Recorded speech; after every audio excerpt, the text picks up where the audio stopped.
Navigation aids on the ground enable aircraft to pinpoint their position with high accuracy.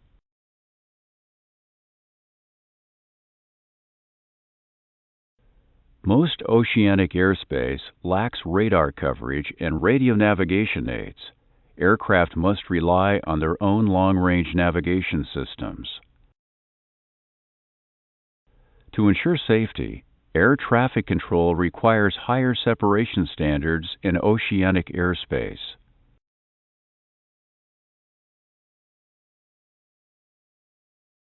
Improvements in technology and redundancy now allow approved aircraft to fly with reduced vertical and horizontal separation in certain airspace. MNPS airspace allows reduced lateral separation requirements. RVSM airspace allows reduced vertical separation requirements.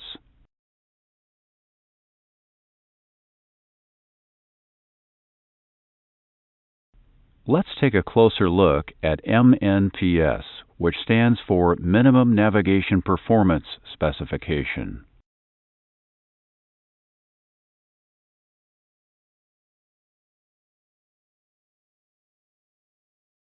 MNPS airspace has been implemented in the North Atlantic region within these oceanic control areas from flight level 285 to flight level 420.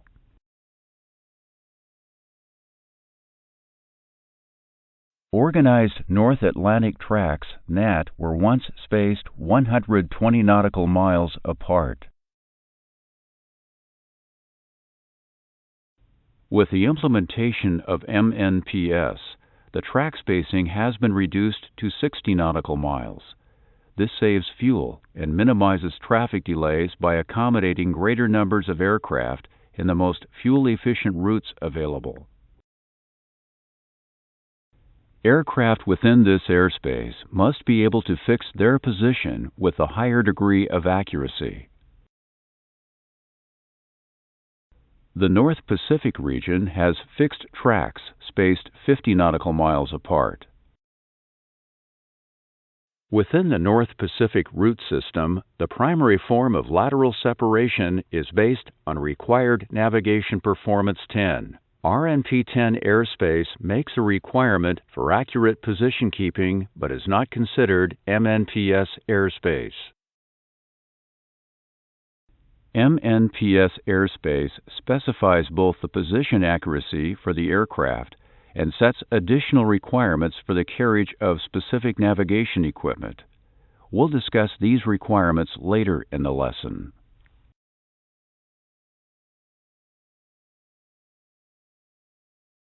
Now, let's take a closer look at RVSM, or Reduced Vertical Separation Minimum.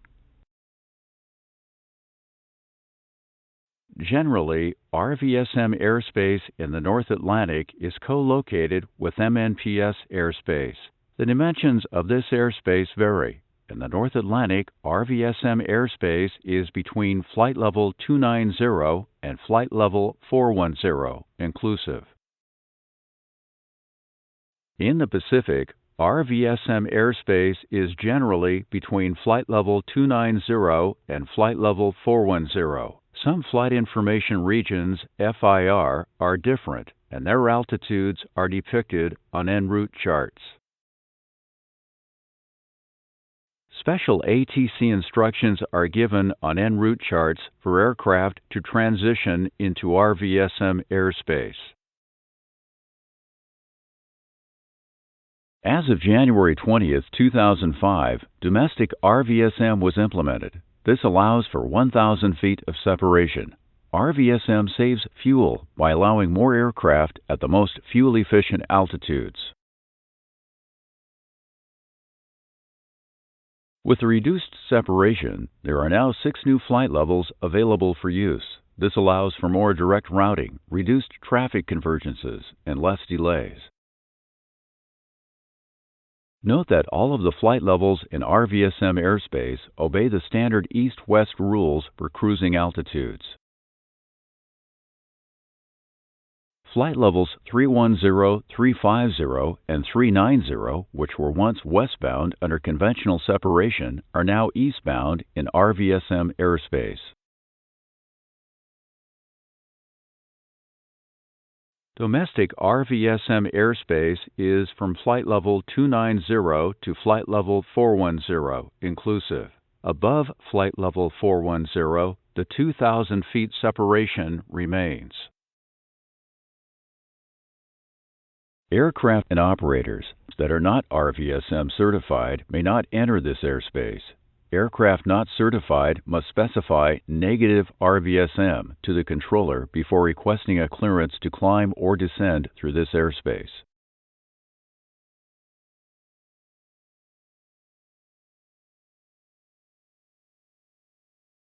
The best single-source reference to RVSM operations in these airspaces is on the charts themselves. For example, the Jefferson Pacific and Atlantic orientation charts contain most of the information presented in this lesson.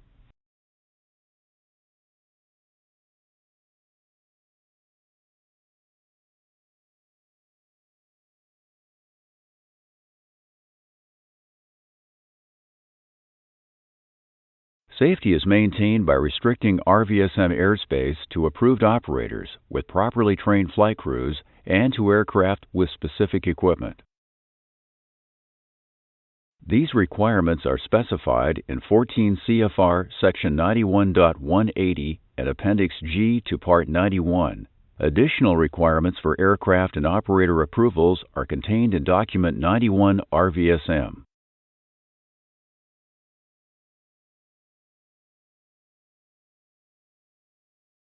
Let's take a closer look at some of these requirements. An operator must have approval from their respective state of registry before conducting flight operations into this airspace. The operator should receive from their Civil Aviation Authority either an approved amendment to their operations specification, a letter of authorization for Part 91 operators, or a management specification for fractional ownership operations. The flight crew must accomplish an approved training course, and there must be an approved RVSM maintenance program also in effect. For RVSM airspace, the aircraft must meet certain equipment requirements. There must be 2 independent primary altitude measurement systems.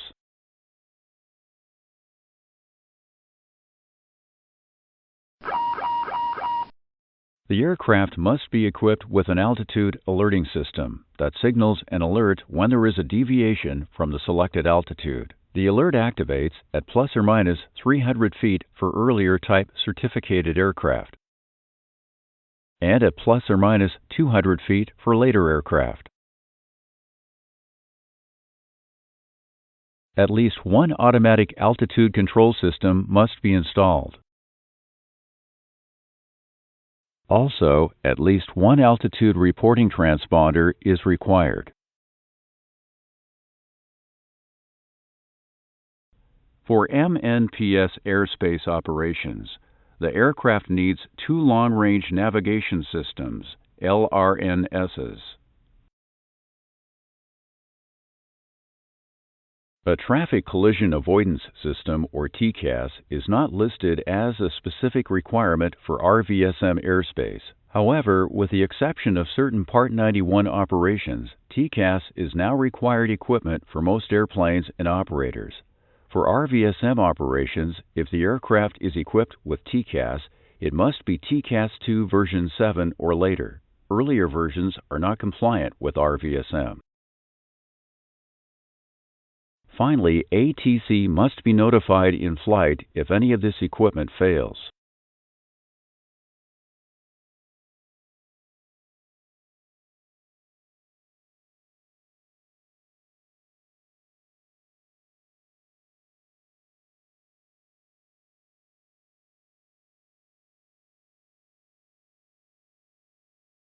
During flight planning, the flight crew and dispatchers should pay particular attention to conditions which may affect operation in RVSM airspace.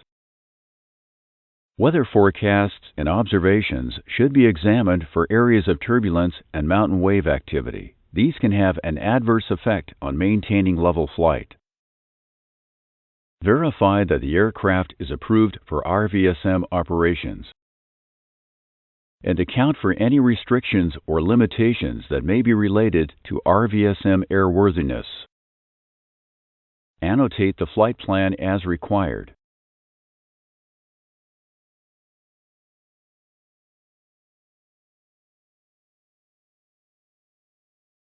The equipment box or item 10 on the flight plan form should be annotated with the letter R to show RNP 10 approval. This is required, for example, when traversing the North Pacific MNPS airspace.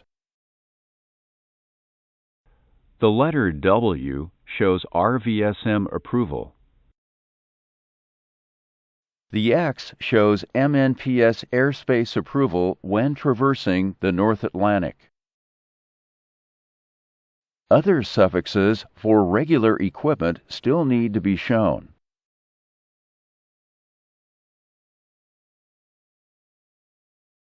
Box 3 of the FAA flight plan form is used for equipment suffixes.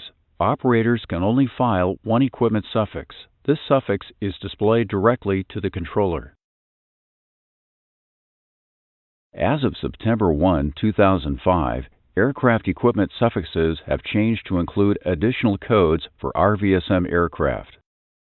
Aircraft with advanced RNAV equipment, Mode C transponders, and RVSM approval now use codes J, K, L, or Q as appropriate.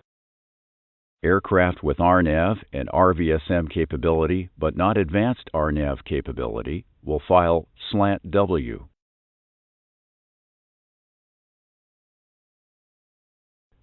During your pre-flight checks, special attention should be paid to maintenance logs regarding airplane equipment pertinent to RVSM MNPS flights.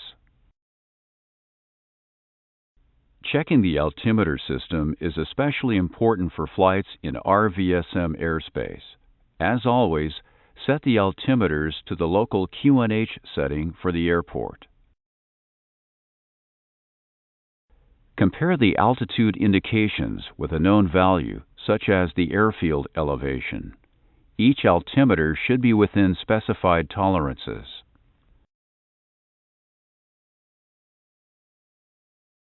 The two primary altimeters should also agree with each other. The maximum height difference should not exceed 75 feet.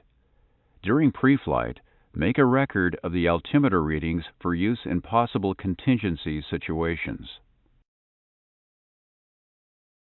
When the left altimeter is used to control the altitude, either manually or with an autopilot, the left transponder should be selected. This ensures that transponder Mode C transmissions reflect the controlling altimeter. Similarly, if the right altimeter is used to control altitude, then the right transponder should be selected. Select the left transponder now.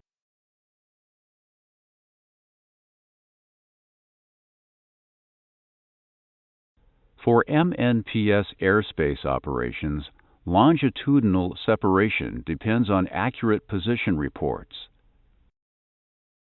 Position reports are based on UTC time. Therefore, a time check of the aircraft master clock must be made as part of the pre-flight. The aircraft clock must be synchronized to an acceptable UTC time signal. An error of only 1 minute equals approximately an 8 nautical mile position error.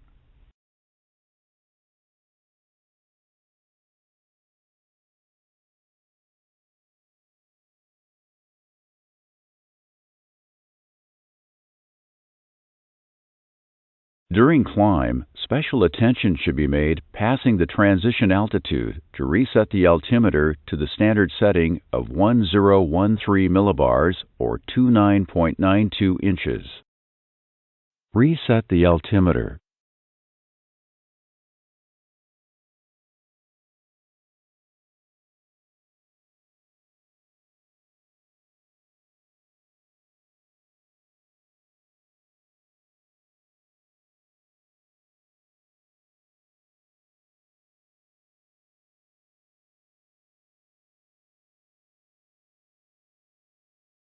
When cruise altitude is captured or when you are cleared to a new flight level within RVSM airspace, the airplane should not be allowed to overshoot or undershoot by more than 150 feet. An automatic level off is recommended.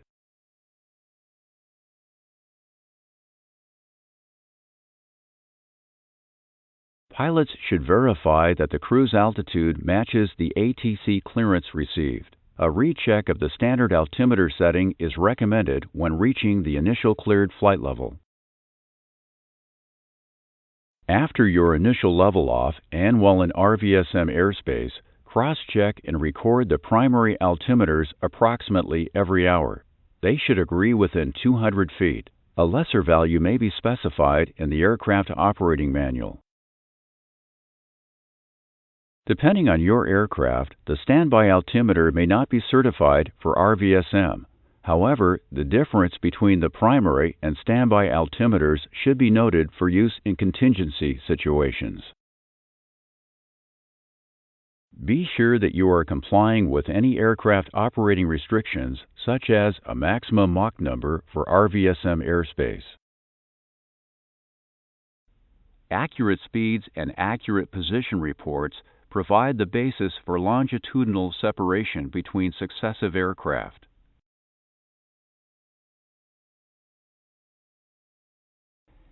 Maintain your assigned Mach number at all times, including en route climbs and descents, unless a specific reclearance is obtained. Continue to fly your assigned speed after leaving oceanic airspace unless ATC authorizes a change.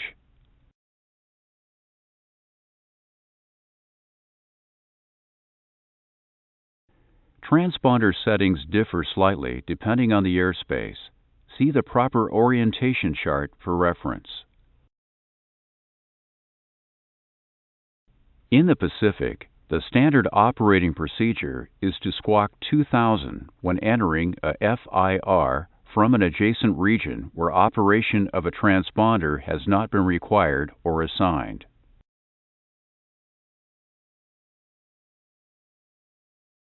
For North Atlantic airspace, retain your last assigned code for 30 minutes after entering NAT airspace, then squawk 2000. Reset the transponder.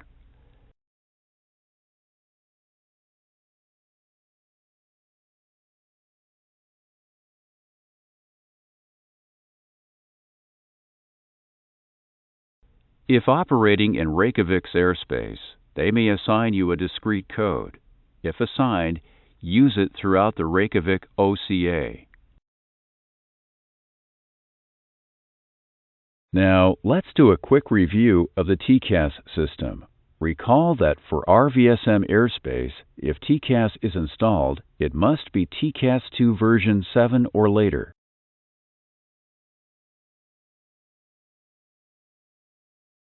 The alerting criteria has been adjusted to accommodate the reduced vertical separation. However, nuisance alerts are still possible but can be reduced with proper procedures. If two aircraft are approaching adjacent flight levels in the same proximity, an alert will be triggered if the closure rate between the two is 1,500 feet per minute or greater. For this reason, it is recommended that the pilots should restrict their rate of climb or descent to 1,000 feet per minute or less when operating within 5 nautical miles and 2,000 feet of other aircraft to minimize the generation of TAs and RAs. During flight, the transponder mode selector should remain in the TA-RA mode. For level flight, traffic alerts are triggered at 850 feet separation. Resolution advisories are triggered at 700 feet separation. Finally, recall that all RAs must be reported to ATC.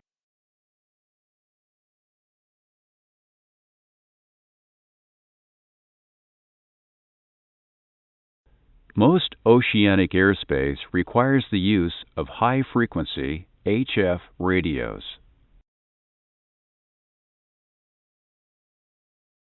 Selective calling or cell call is also used, and an operational check should be performed when checking with each new controller.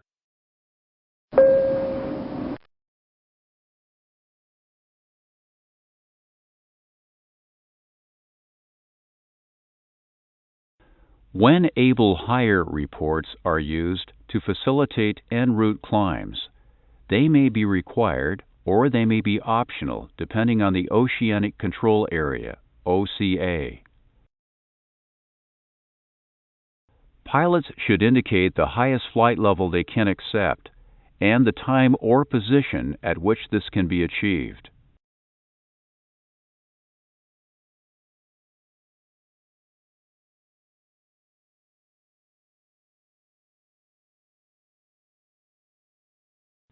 When able higher reports should be made on initial contact with ATC at each OCA boundary. The report can also be added to the end of routine position reports. There are two things to remember regarding the When Able Higher, or WAH report. First, a WAH is not interpreted as a request for a higher altitude. Second, an ATC acknowledgement of a WAH is not a clearance to change your altitude. A separate clearance request must be made.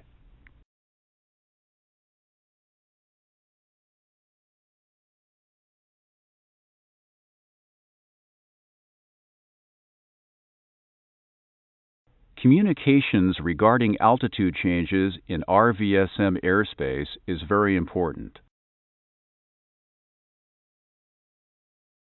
Pilots should report when leaving an altitude.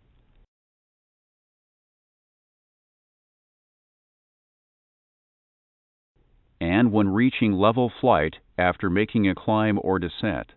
The only exception is when under automatic dependent surveillance or radar contact.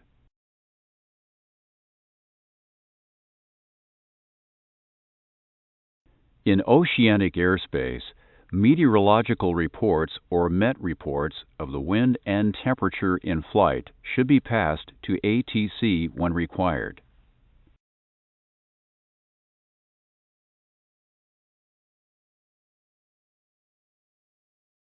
On published airways, such as the North Pacific, the M symbol designates a required MET reporting point. In the North Atlantic airspace, when operating along an organized track, MET reports are only required if your flight is designated to give them as part of your oceanic clearance.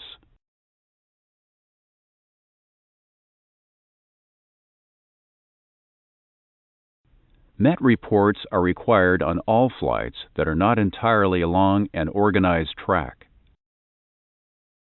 If required, MET observations should be recorded crossing each longitudinal reporting point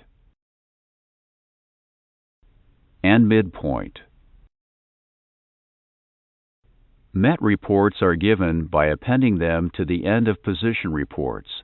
The format for these is shown on the appropriate chart.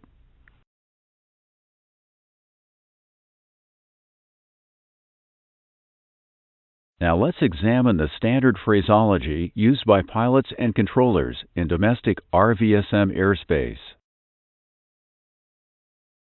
ATC may inquire if you and your aircraft are approved for RVSM operations.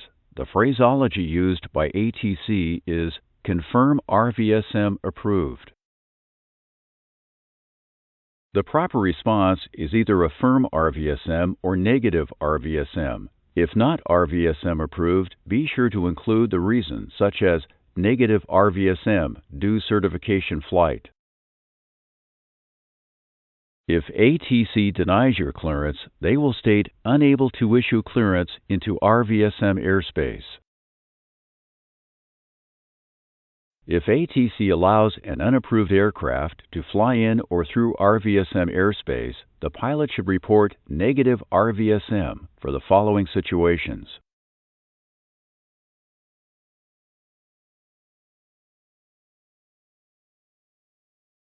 In all requests for flight level changes pertaining to flight levels within the RVSM airspace.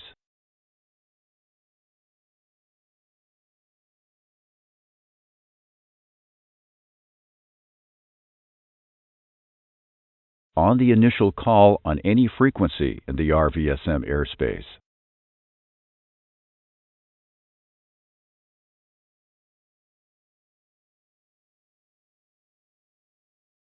In all readbacks to flight level clearances pertaining to flight levels within the RVSM airspace.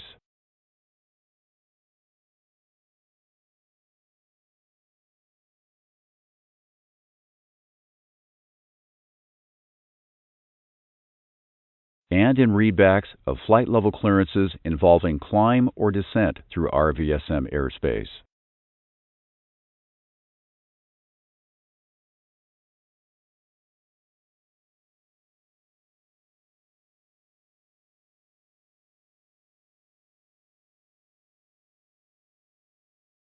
If any of your required equipment for RVSM flight fails, such as all primary altimeter, automatic altitude control systems, altitude alerters, or transponder, you must state to ATC Unable RVSM do equipment. Be sure to repeat this restriction on initial contact to each controller while in RVSM airspace.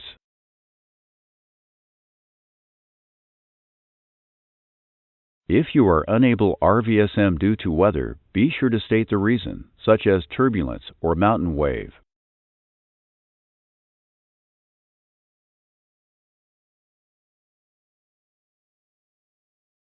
When clear of the weather or if failed equipment has been resolved, inform ATC. The proper phraseology is confirm able to resume RVSM and ready to resume RVSM.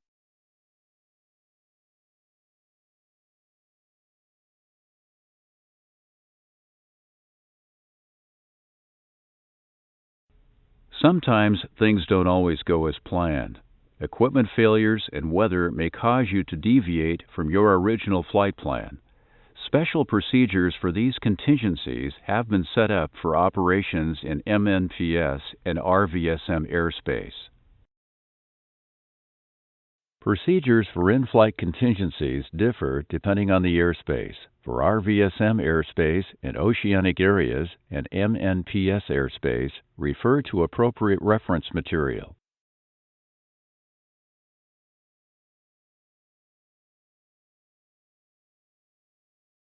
Procedures for the loss of radio communication can vary.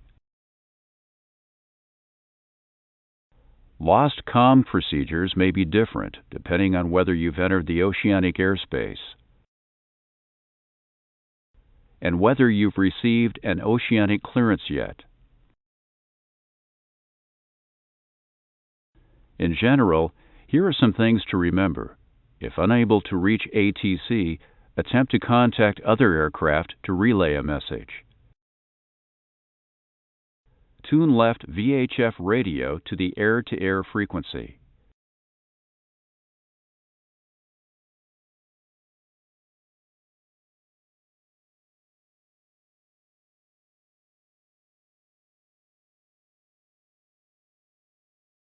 Use the emergency frequency 121.5 if necessary.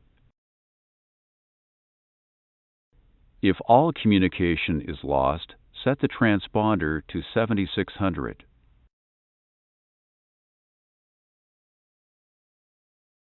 Remember, at least 2 long-range navigation systems are required. However, special routes have been established if failures leave you with only one system operational.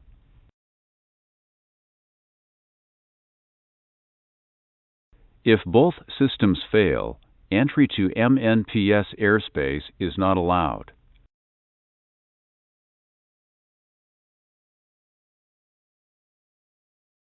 If total failure occurs while in MNPS airspace, then pilots should use their best judgment. Immediately notify ATC. Keep a vigilant lookout for other aircraft. Resources available to you include radio navigation aids, visual sightings, weather radar ground returns, and other aircraft for useful information.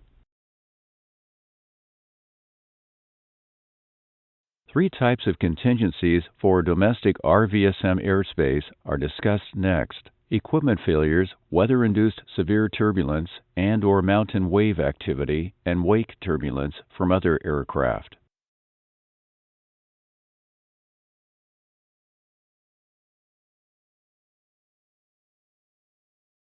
Recall that in RVSM airspace, the maximum height difference between at least two primary altimeters should not exceed plus or minus 200 feet.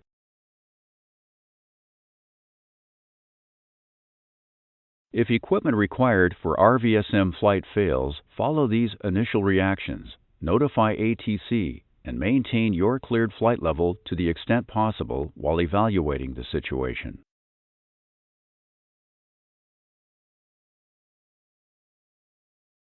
Watch for conflicting traffic both visually and by reference to TCAS if equipped. Alert nearby aircraft by illuminating exterior lights, commensurate with aircraft limitations.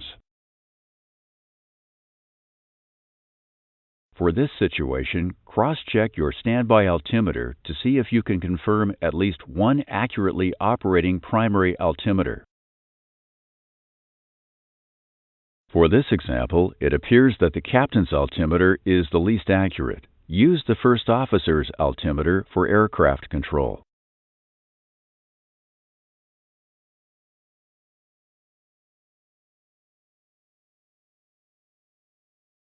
Notify ATC that you are operating with a single primary altimeter.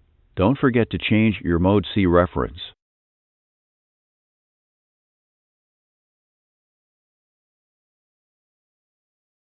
ATC will acknowledge your situation.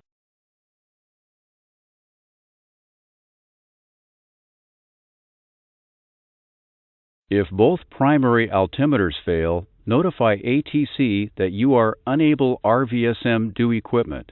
Unless operational situations dictate otherwise, you must vacate RVSM airspace.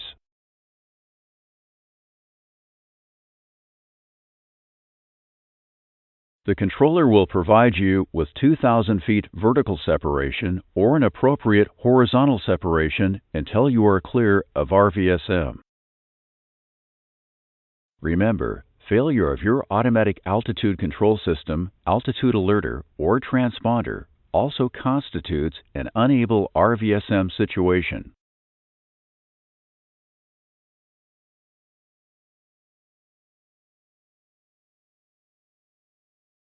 Next, we'll look at contingencies based on weather, such as severe turbulence or mountain wave activity. Mountain wave activity refers to the cascading flow of air formed above and downwind of mountain ranges.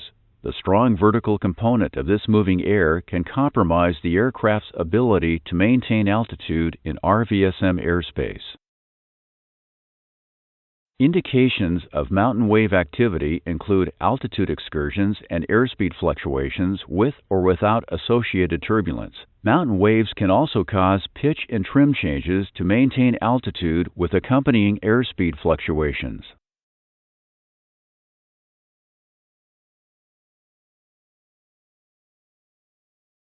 If you encounter small altitude deviations associated with the weather, notify ATC of the location and magnitude and consider a change in your flight level or routing. ATC will advise you of traffic and issue PIREPs to other aircraft.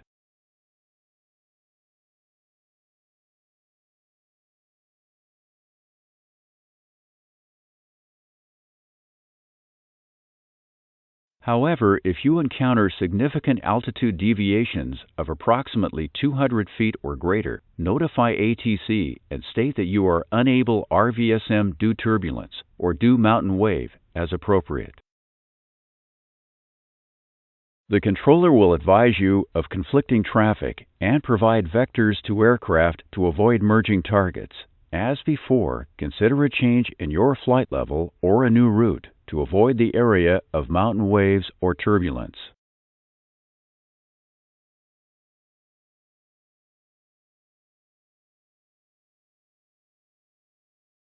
Because of the reduced separation, wake turbulence avoidance may be necessary.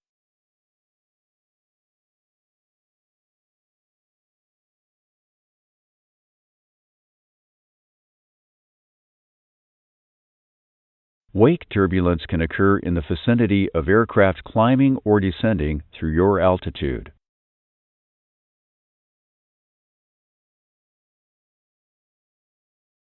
Be aware that aircraft 1,000 feet above you can produce a trail of wake turbulence from 10 to 30 miles behind it. If you encounter or anticipate wake turbulence in RVSM airspace, you can request a vector, an altitude change, or, if properly equipped, a lateral offset. In domestic U.S. airspace, pilots must request a clearance to fly a lateral offset. Offsets flown in oceanic airspace must comply with governing regulatory procedures.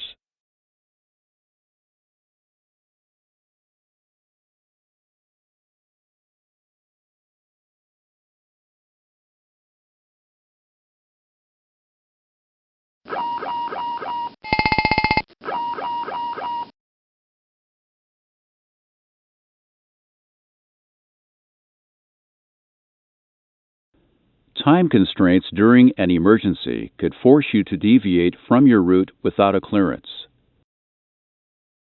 Diversion contingencies have been established for loss of aircraft performance, pressurization failure, hazardous weather, or loss of navigation capability. In this topic, we'll cover some useful guidelines for making the necessary route and altitude deviations.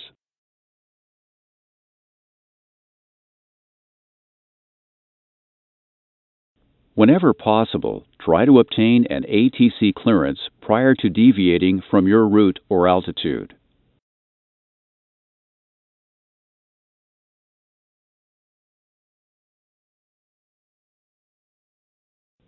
If prior clearance cannot be obtained, then broadcast your position and intentions to other aircraft. Turn on all exterior lights and watch for traffic. Next, we'll discuss 3 contingency examples. These are based on whether or not the airplane is able to maintain its cleared flight level and if you need to divert across the flow of traffic. Remember, all possible contingencies cannot be planned for, so these procedures are for guidance only. Consult the references for your airspace for possible differences.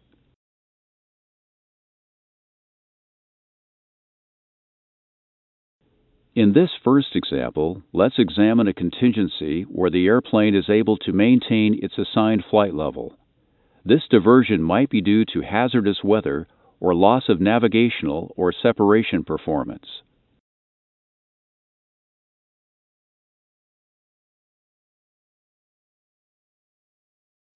The initial action, when unable to receive or accept an ATC clearance, is to leave the assigned airway or track by turning 90 degrees to the left or right whenever possible.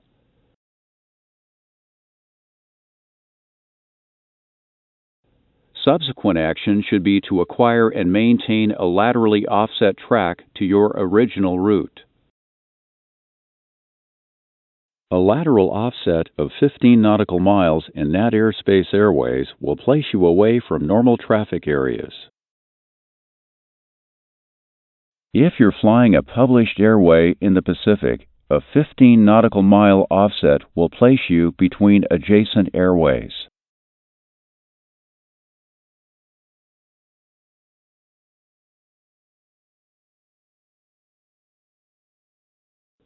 The next subsequent action is to climb or descend to an altitude that is offset from normal traffic use. If within RVSM airspace, your altitude change would be 500 feet.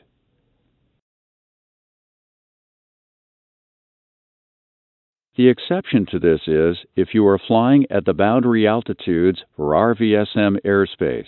In NAT airspace, climb or descend to a level which differs from those normally used by 500 feet if below flight level 410, or by 1,000 feet if above flight level 410. For example, if deviating from flight level 410, a 1,000-foot climb or 500-foot descent would be appropriate.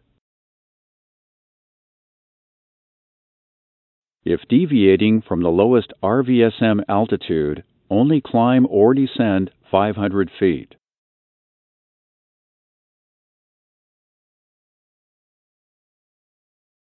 The next example is when the airplane is unable to maintain its assigned flight level. This diversion might be due to loss of aircraft performance or pressurization failure.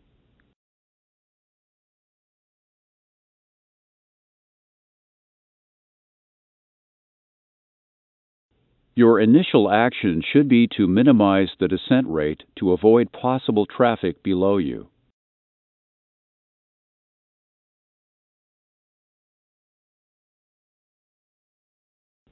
Next, make a 90-degree turn while descending.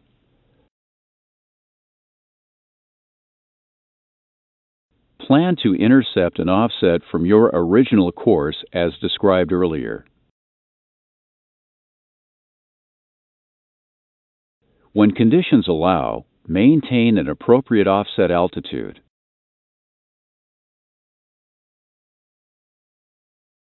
In this last example, we'll look at a diversion that takes you across prevailing traffic to your alternate airport.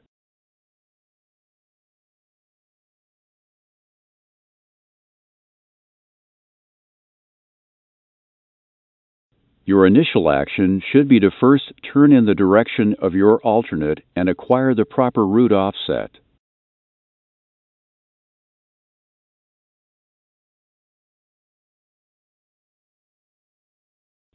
Next, make a climb or descent to take you away from high traffic altitudes.